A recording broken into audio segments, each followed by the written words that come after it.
안녕하세요. 헌터입니다. 오늘 분석해볼 기업은 하나에어로스페이스입니다. 주가는 장기간 우상향 중에 있습니다. 그리고 최근 들어서 더욱더 그 상승 기울기가 가팔라지고 있는 상황인데요.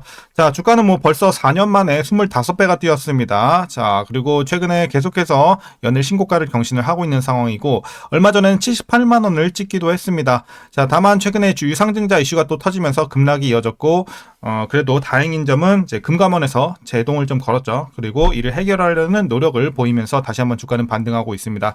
뭐 자세한 상황은 좀 이따 이슈 시간에 알아보도록 하겠고, 자, 어쨌든 이런 상황에서 우리 앞으로도 계속해서 상승 흐름 계속 유지가 될 수 있을지, 전고점 뛰어넘을 수 있을지 향후 주가의 향방 흐름 알아보도록 하겠고요. 자, 이어서 이제 보유자분들 대응이 중요해졌죠. 목표가 설정부터 물려 계신 분들 대응 방법, 그리고 신규 진입 관점까지 다양한 투자 전략도 함께 알아보도록 하겠습니다. 자, 이어서 수급 상황입니다. 한 달 기준으로 개인과 기관이 팔았고요. 외국인이 샀습니다. 다만 최근에는 기관의 스탠스에 변화가 생겼죠. 기관은 매도세에서 매수세로 전환을 하면서 외국인이 주도적으로 상승을 이끌고 있는 상황에서 기관이 최근 들어서 힘을 보태고 있다, 이렇게 보시면 되겠습니다. 그리고 많이 올라가는 만큼 개인은 계속해서 차익 실현에 좀 나서는 모습이고요. 자, 이어서 신용 잔고율 보시겠습니다. 0.51% 나오고 있고요. 과거 대비 소폭 내려왔고 굉장히 안정적인 수치 이어지고 있습니다. 전혀 문제가 없고요. 자, 이어서 공매도 살펴보도록 하겠습니다. 공매도 비중 현재 뭐 한 자릿수 유지가 되고 있습니다. 굉장히 낮은 수치고요. 자, 공매도가 전면 재개한 날도 사실 이때가 가장 높은데 4%밖에 안 돼요. 사실 업황도 좋고 실적도 좋고 수주 잘 되고 있고 뭐 굉장히 좋은 이슈들이 계속 나오기 때문에 하나 에어로스페이스의 주가를 뭐 하방에 베팅하기는 상당히 좀 힘든 상황이죠. 그래서 뭐 공매도도 전혀 관련이 지금 걱정할 게 없다, 이렇게 말씀드리겠고, 대차장고는 물론 좀 올라오긴 했습니다. 하지만 뭐 비중이 없는 상태에서의 상승은 큰 의미는 없죠. 자, 이어서 이제 동사 재무제표 분석 시작해 보도록 하겠습니다. 먼저 2020년도 매출부터 살펴보도록 하겠습니다. 5조 3천, 5조 5천, 7조 돌파 꾸준하게 올라주면서 작년에 11조, 올해는 19조. 최근 들어서 더욱더 주가와 마찬가지로 실적도 가파르게 더욱더 그 상승폭을 키워가고 있습니다. 내년에는 20조 돌파, 후년에는 26조 근처까지 해서 굉장히 좀 향후의 미래도 괜찮아 보입니다. 일단 예상치도. 자, 영업이익 보겠습니다. 2천, 자, 꾸준하게 4천, 6천까지 올라왔고요. 1조 6천, 작년에 1조가 뛰었어요. 그리고 올해는 1조만큼은 아니지만 그래도 한 7천억 정도, 굉장히 가파른 상승은 이어집니다. 내년 후년도 괜찮고요. 뭐 순이익도 일단 올해는 좀 쉬어갈 수 있겠습니다만 내년부터 다시 한번 또 가파른 상승 기대가 되고 있습니다. 그래서 전반적인 실적은 상당히 좋은 상황이다, 이렇게 보여지고 있고요. 이어서 분기별로 전년 대비 영업이익만 한번 비교해 보도록 하겠습니다. 지난 4분기는 2천억에서 8천억대로 굉장히 크게 뛰었고요. 1분기 300억에서 4,500억, 엄청나게 상승을 계속 이어갑니다. 자, 2분기, 3분기도 마찬가지죠. 3,500에서 5,700, 그리고 3분기도 4,700에서 6,200 각각 전년 대비해서 계속해서 굉장히 큰 폭의 상승을 이어가고 있습니다. 그리고 전분기 대비해서도 꾸준한 상승 이어갈 것으로 보여지고 있습니다. 자, 그래서 지금 실적에서는 전혀 뭐 문제가 될 게 없습니다. 너무 좋은 상황이고요. 이어서 부채 비율 살펴보도록 하겠습니다. 과거 200대에서 100대, 다시 200대, 300대까지 올라왔어요. 그리고 최근에 조금 안정화되면서 올해는 200 초반대까지 내려오고 있고, 내년 후년 가면서 계속해서 낮아질 것으로 보여지면서 재무 건전성도 개선이 계속해서 지속이 되고 있습니다. 물론 약간 높긴 합니다. 뭐 신규 사업 투자를 위한 차입금이 증가한 영향도 있긴 하지만 이제 방산 사업 수주 확대로 인해서 뭐 선수금 이런 부분이 증가를 했기 때문에 약간 높은 수치는 우리가 조금 그냥 너무 걱정할 필요는 없다, 이렇게 좀 말씀드리도록 하겠습니다. 자, 그리고 ROE 보겠습니다. 4, 9, 6 들쭉날쭉한데, 자, 이때 두 자릿수 진입을 했죠. 재작년에 25, 50대까지 올랐던 작년이었습니다. 올해는 반토막이 나서 20대에 머무르긴 하지만 그래도 작년에 이제 수익성이 상당히 좋았고 올해도 뭐 계속해서 나쁘지 않은 상황이다. 내년 후년에도 두 자릿수는 유지가 됩니다. 다만 수익성은 작년에 최고치였습니다. 자, 이어서 이제 EPS도 보시게 되면 순이익과 마찬가지로 올해는 조금 쉬었다가 내년부터 또 가파른 상승 시작할 것으로 보여지고 있습니다. 자, 그리고 이제 배당금 보시겠습니다. 올해 2,766원 기대가 되고 있습니다. 순이익이 떨어지면서 배당금도 살짝 내려왔습니다. 그래서 만일 이대로 배당을 하게 된다면 현재 주가 기준으로 계산했을 때 배당 수익률은 약 0.4% 기대해 볼 수 있겠습니다. 배당은 굉장히 소소하기 때문에 큰 기대 안 하시는 게 좋겠고요. 마지막으로 현재 PER 20.47배, PBR은 4.12배 나오고 있습니다. 그리고 현재 주가 밸류에이션 상황은요, 지금 주가가 굉장히 많이 오르긴 했지만 여전히 저평가 구간으로 판단하고 있습니다. 물론 많이 싼 구간은 아닙니다. 약간의 저평가 정도로 보시면 되겠습니다. 약간 싸다라고 말씀드리면서 이제 이어서 이슈, 자동차 관련 이슈 한번 알아보도록 하겠습니다. 자, 먼저 이제 최근에 뭐 전 세계적으로 가장 시끄러운 게 바로 이 트럼프의 관세 이슈죠. 뭐 전 세계 칼질을 하고 있는 상황인데, 그나마 좀 다행인 게 방사는 여기서 좀 피해갔다는 점이 굉장히 좀 긍정적으로 다가오고 있습니다. 그래서 관세 이슈로 떨어진 주가는 없어요. 자, 관세를 가장 잘 회피할 수 있는 업종이 또 미국으로부터의 수출이 없는 방산 업종이다. 그래서 미국 이외 지역에서는 한국에서 만드는 무기에 매우 관심이 높은 상황이고요. 미국으로 인해 손해를 보는 부분은 없고 타국을 통해 매출을 늘릴 수가 있고요. 원재료 역시 국산화를 추진하면서 대외 가격 변동에도 큰 영향을 받지 않는 점도 긍정적으로 판단이 되고 있습니다.